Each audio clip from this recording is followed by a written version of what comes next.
मूकं करोति वाचालं पङ्गं लङ्घयते गिरं यत्कृपातमोहं वन्दे परमानन्दमाधवम्।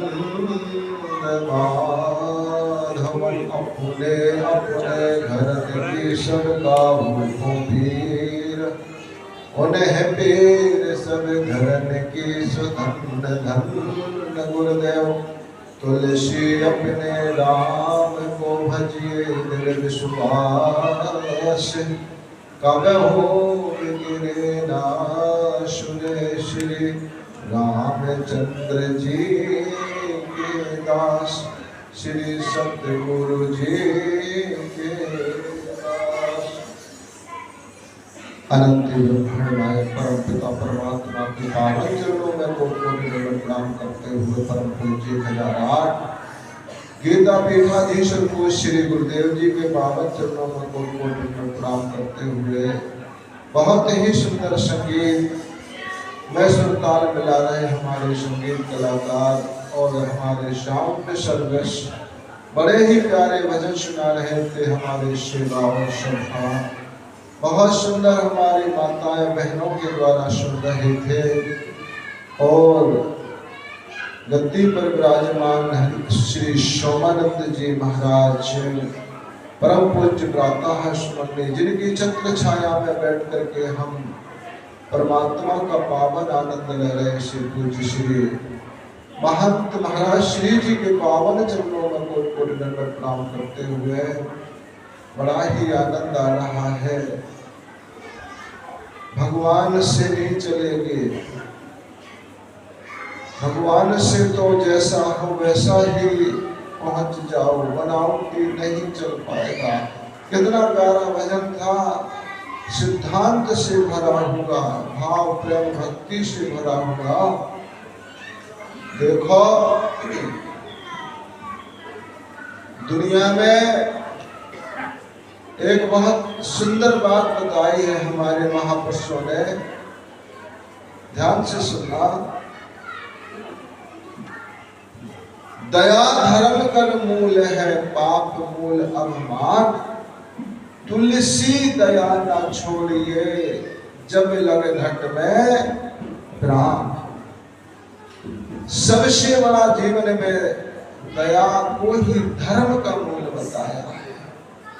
महाराज श्री जी बता रहे थे ना, एक बिच्छू पानी में बह रहा था, संत ने निकालना चाहा, उसने डंक मारा, छोड़ा, फिर पकड़ा तो फिर डंक मारा। शिष्यों ने कहा महाराज वो बार बार डंक मारता, छोड़ दो। बोले जब वो अपना स्वभाव नहीं छोड़ सकता है तो हम अपना स्वभाव दया का क्यों छोड़ दें, ये मर जाएगा। इसलिए ये अपना स्वभाव नहीं छोड़ना, तो हम भी अपना स्वभाव। जीवन में बहुत सुंदर बात, महाराज श्री जी जैसे एक बार बैठे थे सहज अवस्था में, लोगों से कहा मौज होती है महापुरुषों की, जिसने जितने पाप किए हो वो मेरे पास आओ, सारे पापों से मुक्ति दिला दूंगा। लाखों की लाइन लग गई, मैंने इतने किए, मैंने ये किया, मैंने वो किया। गुरुदेव ने कहा इतने जाप करो, इतने तप करो, इतने ध्यान साधना करो, सबको शांति मिलेगी। और वास्तव में मिलने लगी लोगों को शांति। एक बंदा आया, बोले मेरे भी पाप से मुक्ति करोगे क्या? बोले हमारा काम ही है। तो बोले एक कम है, मैंने 100 कत्ल कर दे। गुरुदेव ने कहा ये तो पापियों का बाप आ गया। कोई बात नहीं, तेरी भी मोक्ष गति मिल जाएगी। एक काम कर, एक काला झंडा बांस के लठा में लगा, जितने विश्व में तीर्थ हैं सब पैदल कर। कोई भी तीर्थ नहीं छोड़ा, सारे तीर्थ पैदल किए, पर झंडा काले का काला ही रहा। बहुत दुखी होकर के वापस लौट रहा था। गुरुदेव बिल्कुल पाप से मुक्ति नहीं मिली, पर एक घटना घट गई। क्या घटना घट गई? रास्ते में जंगल पड़ता था, उस मार्ग से निकल रहा था। वहां पर एक भाई अपनी बहन को ले जा रहा था। वहां पर एक डकैत रहता था। उसने उसके भाई को पेड़ से बांध दिया और उस बेटी का सारा सामान छीन लिया। इतना ही नहीं, सामान छीन लिया कोई नहीं, परंतु उसको फिर भी खींचने लगा, घसीटने लगा। वो बेटी चीखी चिल्लाई, बचाओ बचाओ। इसने मुड़ करके देखा कौन चीख रहा है। देखा बड़ा अनर्थ हो रहा, घोर पाप हो रहा। क्या करूं? अभी तो 99 से मुक्ति नहीं मिली है, कौन बढ़ जाएगा। पर जब उस बेटी की चीख निकले, उसने कहा छोड़ो, जैसे 99 का पाप झेलूंगा, इनका और झेल लूंगा। वही वास का लठा उसकी खोपड़ी में मारा, वो बंदा मर गया। बेटी को छुड़ाया, उसके भाई को छुड़ाया, छोड़ा। बोले चलो, कहाँ चलना, मैं तुमको छोड़ दूं।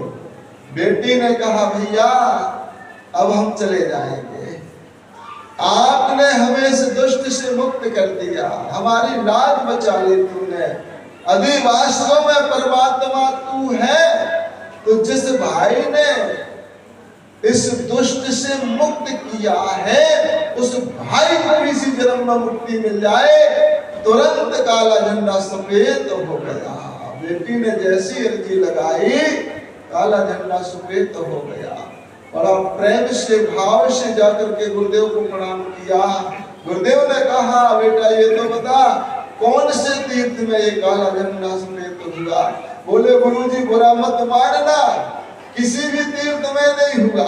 फिर बोले जैसा पहले करता था वैसे ही कर दिया, एक और मार दिया और काला झंडा सफेद हो गया। बोले रहस्य होगा, रो रो के बताने लगा। एक बेटी इस स्थिति में थी, मैंने उस बेटी की सिर्फ विधान से पूजा करना करता रहा। पुन पुन चंदन पुन पुन पानी, गल गए सालक राम तो मैं क्या जानी, ठंड लग गई। पागल, गलती को गलती भी नहीं मानता है। भाग निकल यहाँ से, निकल।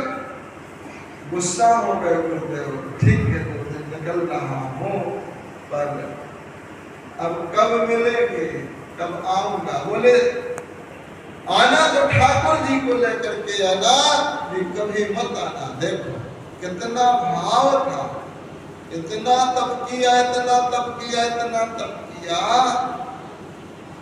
भगवान जब श्री राम जी वनवास में गए, इनको पता लग गया, सुतीक्षण जी को पता लग गया कि भगवान वनवास में आए हैं।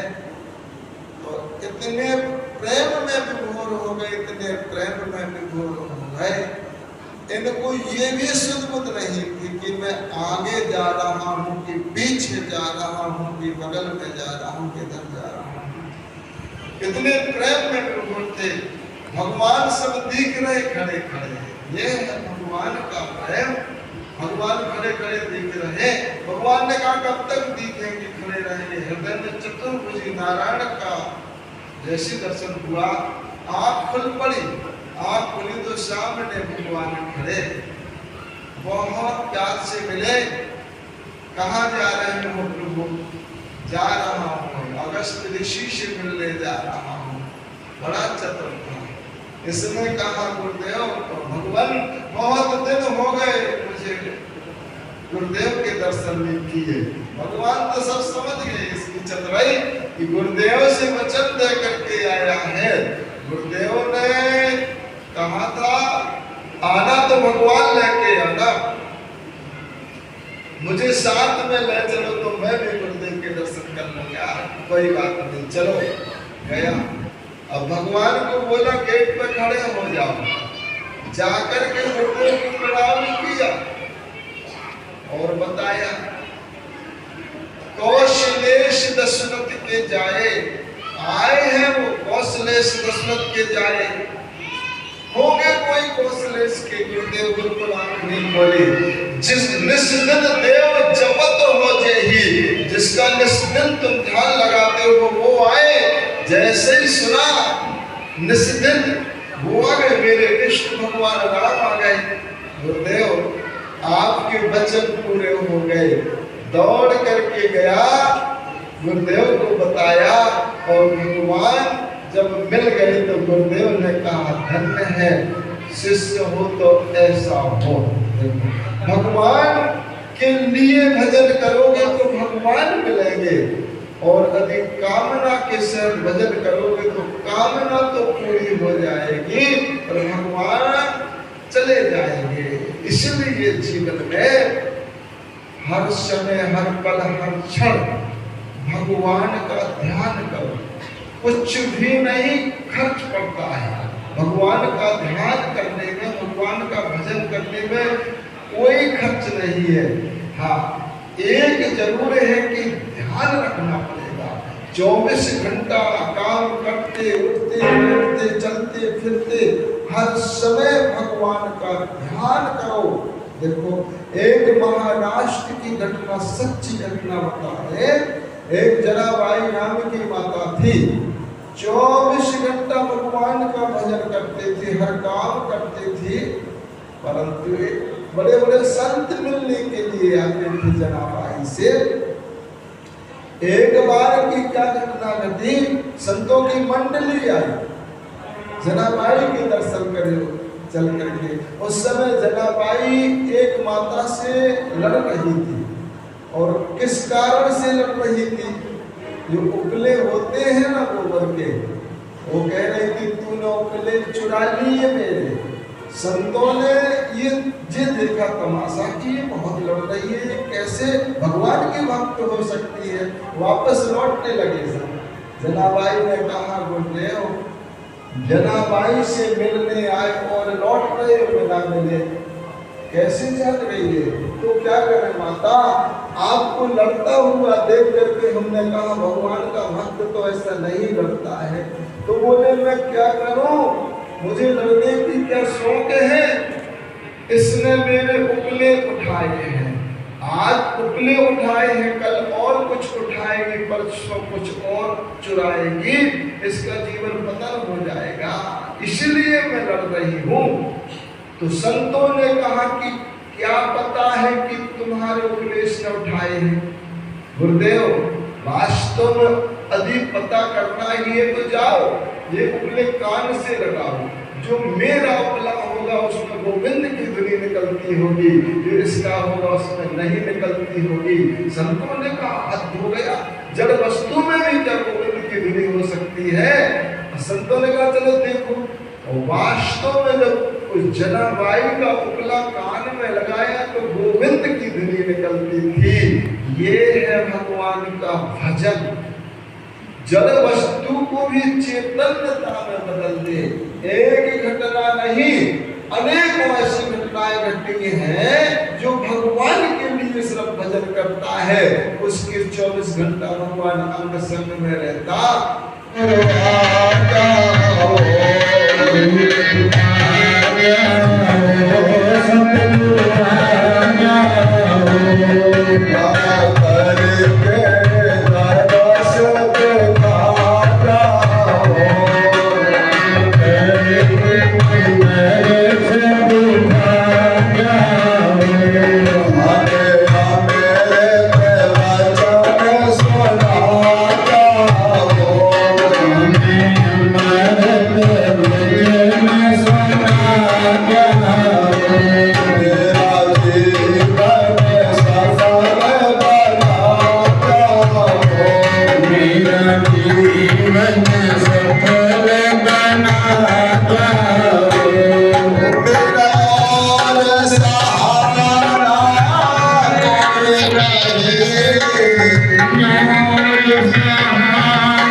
मैं तेरा हूँ तुम मेरे हो, जीवन का सहारा बन जाओ। घट भीतर घोर अंधेरा है, गुरुदेव उजाला बन जाओ।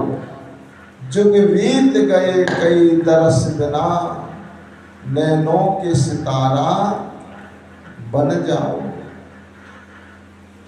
भव सागर नैया डोल रही, गुरुदेव खेवैया बन जाओ।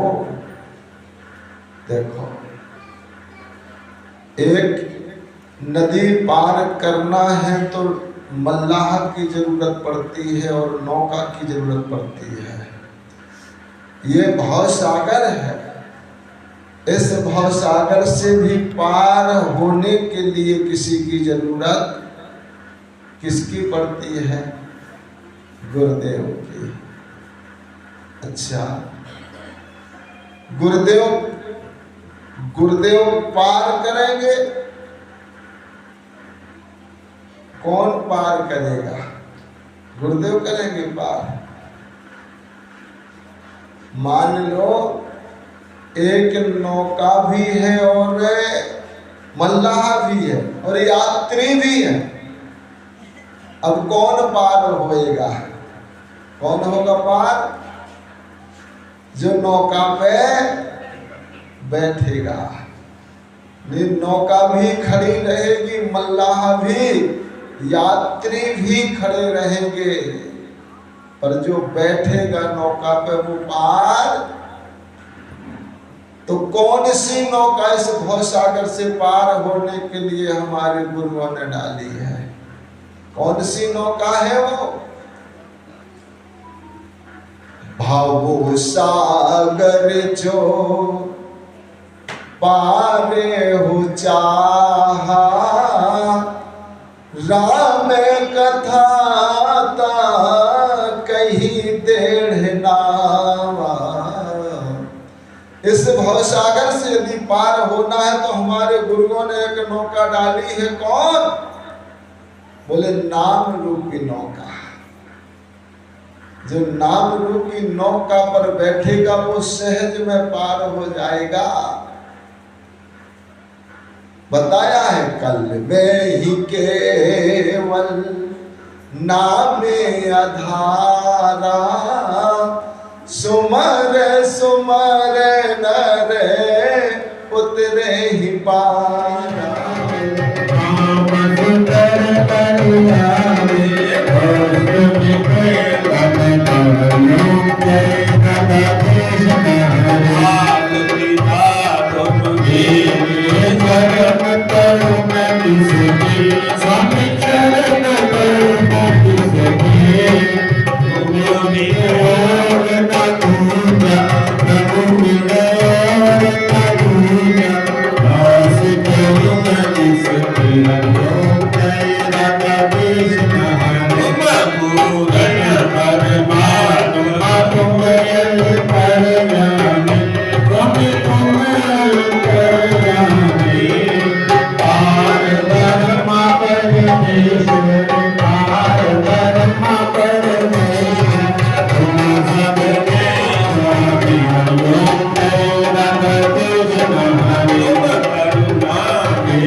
अपने